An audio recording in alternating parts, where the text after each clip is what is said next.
dawn on the last day. The last helicopter came in for a handful of US Marines, a humiliating end to the American presence. We tried to show our neutrality, the fact that we were not Americans, by fixing a Union Jack to our hired car. Most Vietnamese were fully engaged in plunder.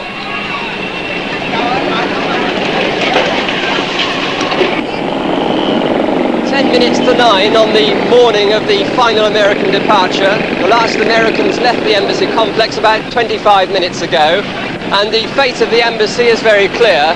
It's now being systematically looted from floor to floor, and part of the building has been set on fire. The Fire Brigade was one of the few functioning institutions with officers who had stayed at their jobs. In the chaos, the cavalcade of President Minh drove by to broadcast the surrender of South Vietnam. A former GI appeared, distraught after 5 fruitless days looking for his Vietnamese wife. Our chopper's gone, I think. Well, is there any other way we can get the hell out of here? Maybe I could travel with you guys or something. We're staying down at the Caravel Hotel. There's some British correspondents Then you there. can do me a favor. But how come you missed the last chopper? I was at these people's house. It was curfew. You understand? Yeah. No. I've got tickets for the 2 kids. I've got some, papers for these people. They're Vietnamese? They're Vietnamese, but they're with me, and it means a lot to some other Vietnamese people back home. Can you do me a favor? If I can stay with you guys and get these 2 children with me? Yeah, sure. And You've got some money for the hotel and so on? I'll get somebody. Sounds like an incoming rocket. We better get out. Okay. Such were the final moments of blind panic. Personal survival first. The lack of concern for the weakest and the helpless was never more apparent.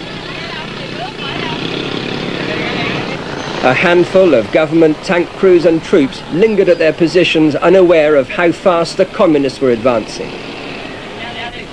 One soldier was to die at this spot within the hour, after hearing the surrender broadcast. With the panache of a General Patton, the first North Vietnamese tank swept into Saigon.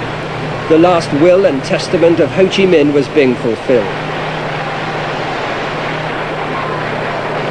The people of Saigon tried to react as if they all felt this was liberation. The conquering tanks burst straight into the presidential palace. For the 4th time in a month, the presidential palace had new occupants, but these had come to stay. Inside, General Minh, president for only 36 hours, awaited the communist generals. It was time for President Minh's farewell to the palace, a man who had no option but to surrender Saigon or risk its destruction.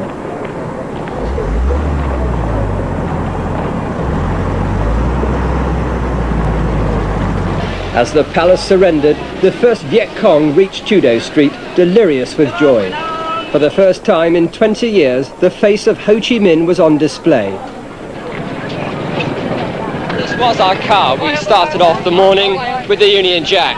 The Union Jack's still intact, but the car isn't. It was taken at gunpoint by a South Vietnamese Army colonel, the man in charge of this sector of Saigon, and he was determined to die or to kill the North Vietnamese and communist troops. The car was a write-off because a North Vietnamese, a communist tank, ran right over it. The defeated army did a striptease en masse, leaving their incriminating uniforms behind. For the victors, these were heady moments. Through their superbly coordinated offensive and the unexpected collapse of Saigon's forces, from start to finish, Operation Ho Chi Minh had lasted just 51 days.